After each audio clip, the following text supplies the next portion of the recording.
Fala galera, tudo bem? Sejam bem-vindos ao Galera Nota 1000, sou o professor Horácio Ferraz e hoje nós estamos dando início ao seu curso intensivo preparatório para o Enem de 2019 na disciplina de Humanas, disciplina de História.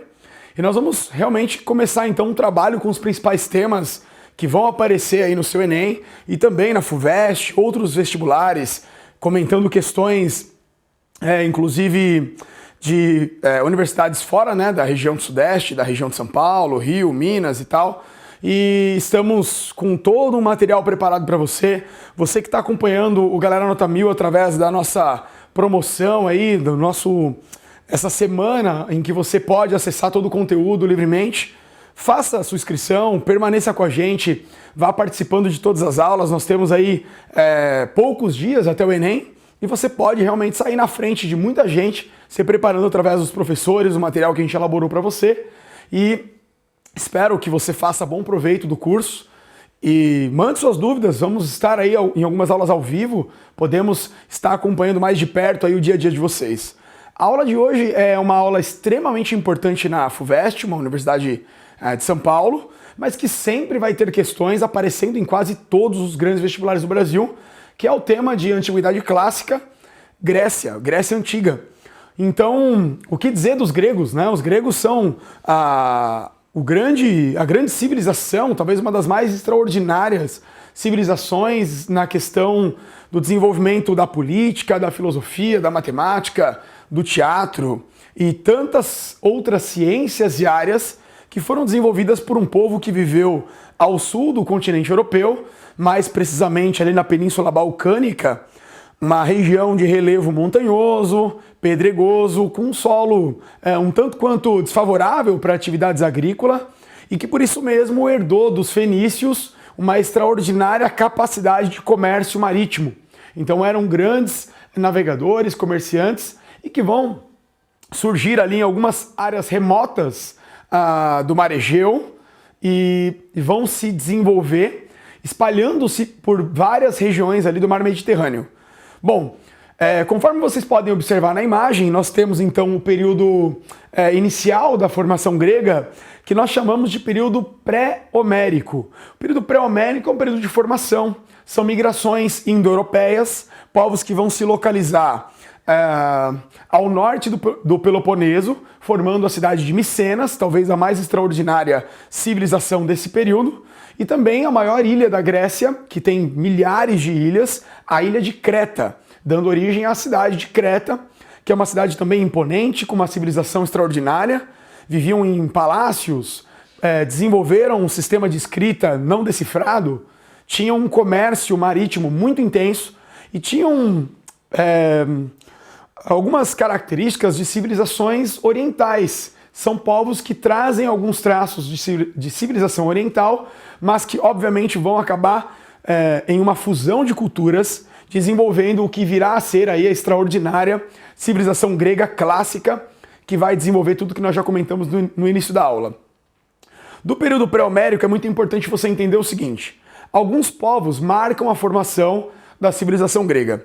São os aqueus, eólios, jônios, que vão fundir aí as suas culturas, desenvolvendo então as importantes cidades de Micenas e de Creta. Por volta de 1200, 1150 a.C., nós teremos uma invasão de um povo que se denomina dórios, e os dórios vêm do norte da Europa, do norte da região da Península Balcânica, e eles vão, obviamente, por uma questão de superioridade militar, invadir, ocupar e basicamente pilhar, destruir essas importantes civilizações creto-micênicas. A ocupação dos dórios deu fim à civilização creto-micênica e vai imprimir um novo ritmo, uma nova forma de organização nas regiões da Grécia, que vai ficar conhecido para nós como o segundo momento da história grega, como o período homérico. Observe mais uma vez, nós temos alguns resumos para vocês estarem anotando, tirando aí as suas conclusões. O segundo período vai de 1200 a.C. até por volta de 800 anos antes de Cristo. E quais são as principais características do período homérico? O período homérico, pessoal, ele É um período de declínio de toda aquela organização de palácios, de comércio, toda aquela cultura, cerâmica, artesanato, trabalhavam com vidro, todo esse esplendor ali creto-micênico entra em declínio e essa sociedade passa a ser marcada por uma organização comunitária, por tribos comunitárias lideradas por um chefe chamado paters, que seria aí o homem mais velho, o pai ali da família. E esse pater, ele tinha um poder local. Essa sociedade era uma sociedade já escravista, já era uma sociedade que estava caminhando aí para aquilo que vai ser o período arcaico das polis. Entretanto, uma sociedade coletivista, que distribuía as terras, que vivia em uma certa organização. Mas ao longo do tempo, essas famílias vão se tornando um pouco mais poderosas, vão adquirindo terras, vão adquirindo poder e vão criando uma fusão que vai dar origem às cidades-estados gregas, as famosas polis. Essas polis dão então início ao que nós chamamos de eupátridas. Os eupátridas eram os grandes proprietários de terra que tinham ali todo o poder, eram donos de escravos. A escravidão já era comum nesse período, mas ela se torna muito mais acentuada, muito mais desenvolvida no período clássico ali de Atenas, Esparta e as mais de 150 cidades gregas. O período arcaico, então, vai dar origem a essas cidades, sendo que é muito importante você gravar algumas coisas. O pater, no período arcaico, ele é o dono de uma organização espacial que nós chamamos de oikos. O oikos seria a propriedade, né? Uma propriedade de terra, com a sua plantação, com as suas ferramentas, os dependentes do pater, os escravos, armas. Então todas essas estruturas dentro da organização espacial do período arcaico, nós vamos chamar de oikos. E é realmente um governo que caminha para uma oligarquia ou uma aristocracia, ou seja, vão se formando grupos familiares mais importantes, detentores de terras e poder, e que vão acabar fomentando, desenvolvendo as primeiras cidades, entre as quais nós vamos destacar nessa aula a cidade de Atenas e a cidade de Esparta. Então, peço que você observe aqui o mapa dessas regiões, e eu gostaria muito que quero que você preste atenção em um detalhe. Quando os dórios invadiram a Grécia por volta de 1200, 1150 a.C., houve o que nós chamamos de primeira diáspora grega. Professor, que negócio é esse, diáspora? É um momento de crise onde a Grécia é atacada por um povo inimigo e os gregos que acabam perdendo ali o seu território, as suas terras, se veem obrigados ou acabam sendo incentivados de alguma forma a buscar outras posições dentro ali da região do Mar Mediterrâneo, Mar Egeu, e vão acabar criando colônias, né? Vão acabar colonizando outros territórios além mar, dentro ali daquela região toda que nós temos no Mar Mediterrâneo. Então você vai ter colônias gregas no norte da África, no sul da Europa, Península Ibérica, nas costas da Ásia Menor, região que hoje seria aí a Turquia e outras regiões ali da Ásia Menor. Então você vai ter uma expansão, uma difusão da cultura grega na primeira diáspora em 1200 a.C. por conta da invasão dos dórios. Quando nós temos o fim do período homérico e o período arcaico, nós teremos também uma segunda diáspora grega. Agora, não por uma invasão, mas por uma crise, por tensões sociais, por guerras civis. Então, os eupátridas ficam com as melhores e maiores terras, e os gregos que não conseguiram se colocar dentro desse sistema de dominação de terras, acabam sendo levados a buscarem outras áreas para produzir, para fazer comércio, e a cultura grega vai se disseminando realmente por toda essa região do Mar Mediterrâneo, Mar Egeu, costa da Ásia Menor, norte do continente africano e sul da Europa, formando colônias até mesmo no sul da Península Itálica, que vai ser um futuro território do grande Império Romano. A Sicília, o sul da Itália, chamava-se Magna Grécia. Todas essas regiões, então, vão acabar tornando-se áreas de colonização dos gregos. Por isso, com certeza, a importância da cultura grega em toda a cultura ocidental, em toda a cultura europeia, e grande parte das palavras que nós usamos na língua portuguesa são derivadas do grego, que depois derivaram do latim e que formaram as línguas europeias, da qual o português, né, vindo com os portugueses no século XVI aqui no Brasil, deu origem ao nosso idioma aqui no nosso país. Então, muito importante entender o que é primeira e segunda diáspora grega. Nós caminhamos do período arcaico para um período extremamente importante, que vai do século VI do século VIII até por volta do século VI a.C., que é a formação do período clássico. O período clássico já tem que deixar para você algumas informações importantes. Vai ser o período máximo da cultura grega. Um período de esplendor econômico, de esplendor cultural, né? Período dos filósofos, dos pensadores, dos matemáticos, dos artistas. Um período realmente em que a Grécia e as cidades gregas vão chamar muita atenção, e eu acredito muito que se destacam realmente como as cidades mais desenvolvidas do mundo antigo, sem nenhuma sombra de dúvida. E que vão desenvolver um sistema político que nós usamos, inclusive, até hoje. Então os gregos são os pais da democracia. Como os gregos saíram de um regime oligárquico, aristocrático, para um regime democrático? É muito importante você entender que na Grécia arcaica, as cidades eram governadas pelos grandes proprietários, pelos ricos. A passagem do século VIII para o século VI foi marcada por intensas guerras civis, por tensões sociais entre os desfavorecidos e os eupátridas, ou seja, as pessoas que não tinham posses, que não tinham terras, e as pessoas que tinham todo o controle ali do sistema econômico, das terras, dos escravos em geral. Percebe-se também que vai havendo um aumento do trabalho escravo, ou seja, o número de pessoas endividadas e compradas no mercado de pessoas que já existia há bastante tempo começa a aumentar, e a escravidão é uma característica importante da civilização grega e também da romana, porque é o que sustenta a economia dessas regiões. 3 grandes legisladores vão dar origem ao que nós chamamos de democracia grega. O primeiro é Drácon, que é um legislador que vai fazer o primeiro código de leis escritas da Grécia. Então, veja bem, não existia um código de leis que todo o povo grego utilizasse. A partir da reforma de Drácon, seja rico, seja pobre, haverá um código de leis escritas em que vai acabar quebrando o monopólio que os eupátridas tinham sobre as decisões legais. Garantindo ali o direito de propriedade privada, garantindo alguns direitos civis para os cidadãos das cidades e assim por diante. O segundo legislador que eu cito aqui para vocês é o legislador Solon.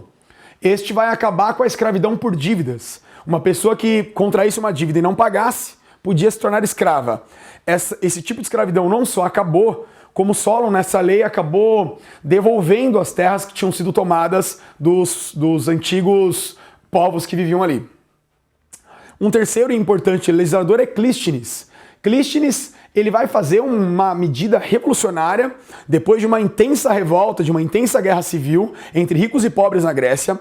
Clístenes vai assumir o poder, liderando essa revolução popular, e ele vai dividir a cidade grega em 10 tribos. E dentro dessas 10 tribos haverão assembleias, onde todos os homens maiores de 21 anos, nascidos na cidade, podiam participar das decisões políticas. Está, então, criada o sistema democrático de governo. É o primeiro povo da história, né, da humanidade a ter um sistema de governo tão desenvolvido, né, tão moderno, e que deixa, inclusive, inveja até os dias atuais. Então os gregos passam a ter um sistema político participativo, onde todos os homens maiores de 21 anos que nasceram na cidade, lembre bem, é uma democracia direta, mas limitada. Mulheres, escravos, estrangeiros não eram considerados cidadãos. Cidadão é aquele homem maior de 21 nascido na cidade. Todas as outras pessoas não são consideradas na sua cidadania, no seu direito de participar. Então, é uma democracia extremamente desenvolvida, mas, no entanto, ela apresenta realmente essa limitação de não ter todos os grupos sociais participando.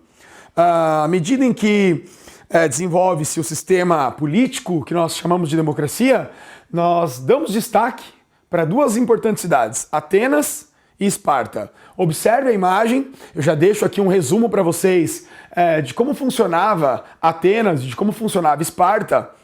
E Atenas era uma cidade organizada a partir dos eupátridas, que eram os grandes proprietários, georgóis, que eram os pequenos proprietários, os tetas, que eram trabalhadores pobres, e até os escravos, que eram a base ali, quem sustentava todo o trabalho. Entretanto, Atenas era uma sociedade extremamente desenvolvida, sob o ponto de vista cultural, filosofia, matemática, música, teatro. Eles desenvolveram realmente uma infinidade de estudos. E destacam-se os pensadores, os filósofos, né? Sócrates, Platão, Aristóteles, os matemáticos, Pitágoras, né? E tantos outros nomes, inclusive na cartografia, inclusive em áreas que vão depois acabar desenvolvendo várias ciências no mundo atual. Atenas tinha uma sociedade excludente, né? Mulheres, escravos e estrangeiros não participavam da política, só os mais ricos tinham acesso à educação refinada, mas era uma sociedade realmente que tinha uma mobilidade cultural muito grande. Quando nós caminhamos para Esparta, Esparta era uma oligarquia. Significa que só os espartanos, grandes proprietários de terra, que são dórios, que fundaram a cidade por volta do século IX a.C., só eles tinham controle político do poder.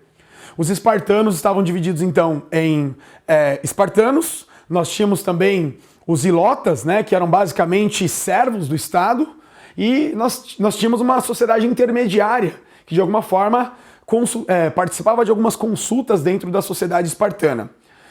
Os governos, as formas de governo de Esparta baseavam-se também em uma diarquia, em uma eleição anual de 2 reis que cumpriam o poder executivo, tinham a gerúsia e outras formas de governo que criavam leis, que faziam consultas para saber quais eram as necessidades ali das populações, e era realmente uma sociedade muito estratificada, ou seja, não existia mobilidade social. Era quase impossível, por exemplo, um espartano pobre se igualar a um espartano rico. Isso era muito complicado.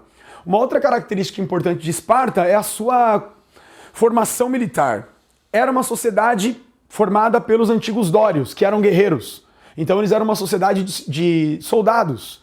A partir dos 7 anos de idade, uma criança podia ser tirada da sua família e levada para receber educação do Estado, para já ser preparada como soldado em possíveis guerras que pudessem ocorrer. Era uma sociedade muito militarizada e que tinha como principal base da economia a agricultura. Era um estado era uma cidade-estado mais fechada. Então eles produziam seus próprios alimentos e não tinham tanto comércio como Atenas, que tinha como principal atividade econômica, depois da agricultura, o comércio marítimo. Então o comércio marítimo de Atenas fez com que Atenas se tornasse a mais destacada cidade-estado grega. Importante você entender que em todas as mais de 150 cidades gregas existia um espaço público chamado ágora. Ágora era uma região em que todos os cidadãos podiam participar, dar opiniões, fazer reuniões, discussões acerca das decisões políticas da cidade. Mas é importante lembrar que é em Atenas que a ágora vai ter um destaque maior.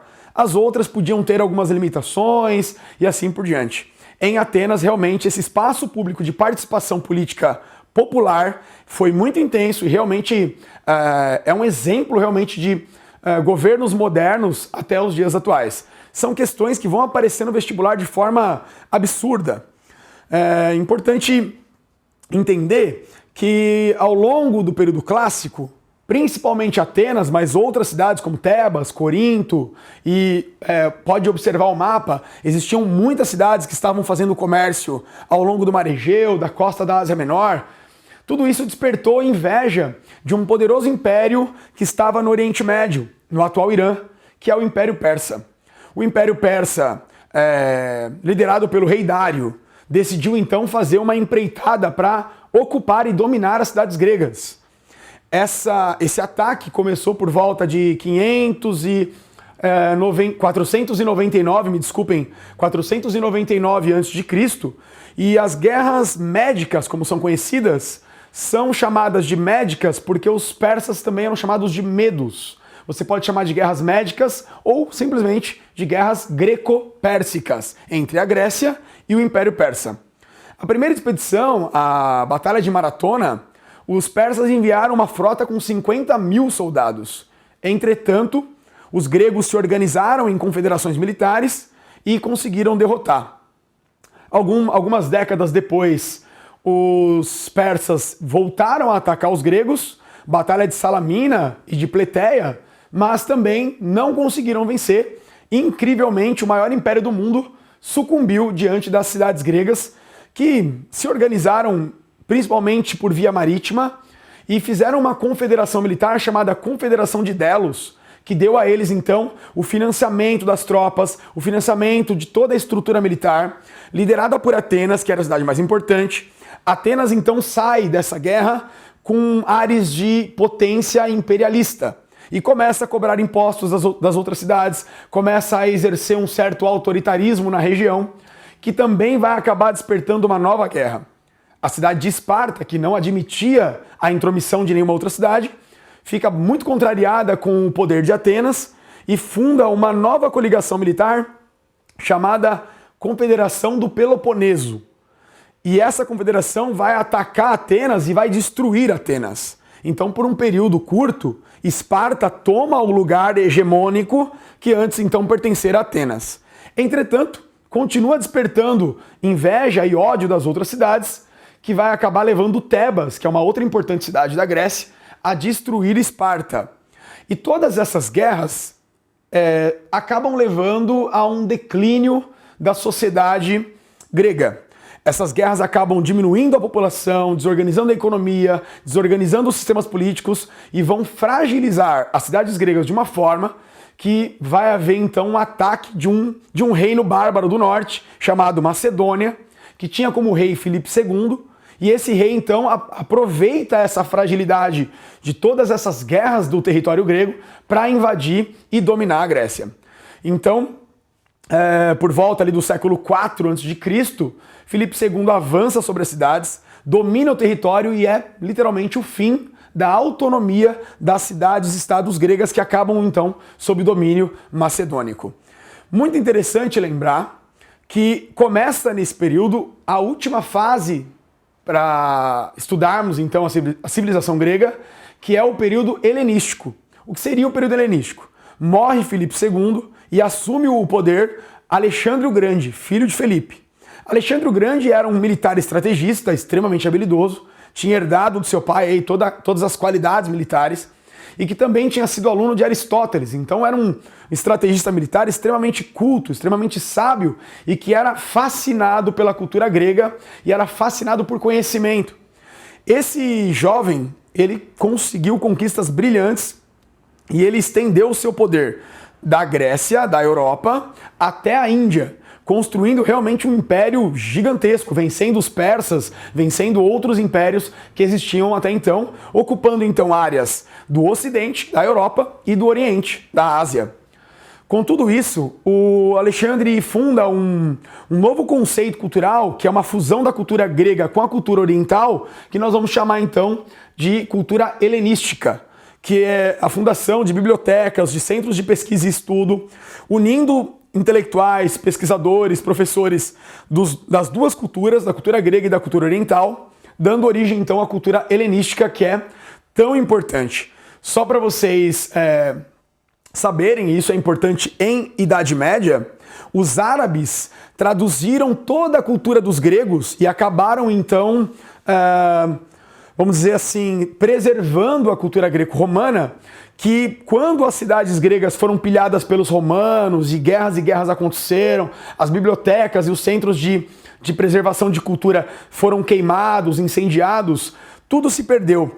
Nós devemos aos árabes a manutenção da cultura greco-romana. Eles acabaram preservando, através dos seus copistas, dos seus pesquisadores grande parte do que nós sabemos hoje sobre a cultura da Grécia, sobre a cultura de Roma, sobre a cultura da antiguidade, tanto oriental quanto ocidental. Então cabe aqui fazer uma homenagem aos árabes que vão realmente preservar essa cultura e vão fundir, obviamente, essa cultura que vai depois novamente entrar em contato com a Europa durante as cruzadas, durante aí os ataques árabes na Península Ibérica, ali durante o período da Idade Média.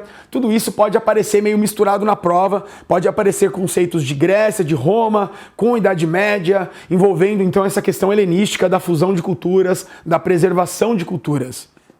E os gregos vão basicamente entrar em declínio completo. Com a morte de Alexandre, o Império Macedônico é dividido por 3 dos seus generais, cada um fica com uma porção, um no Oriente Médio, na Ásia, o outro no norte da África, no Egito, e um outro fica com a porção europeia. Esse império vai acabar sucumbindo diante daquele que será o maior império da Antiguidade Ocidental, que será a cidade de Roma, que é fundada em 753 a.C., vai crescendo, vai conquistando a Península Itálica e em 146 a.C. os romanos ocupam totalmente o território grego, dominando então toda essa área, e os gregos vão acabar tornando-se escravos dos romanos e perdendo todo esse esplendor que nós citamos nessa aula. É importante então que você faça a lista de exercícios com gabarito que nós enviamos para você. A nossa aula, ela basicamente termina aqui. As dúvidas podem ser enviadas. Quando nós tivermos aulas ao vivo, vocês podem estar enviando as dúvidas. Esse é um conteúdo principal de Grécia. Cabe a você agora fazer a leitura do material de apoio, faça aí a sua lista de exercícios e nós esperamos vocês para a próxima aula.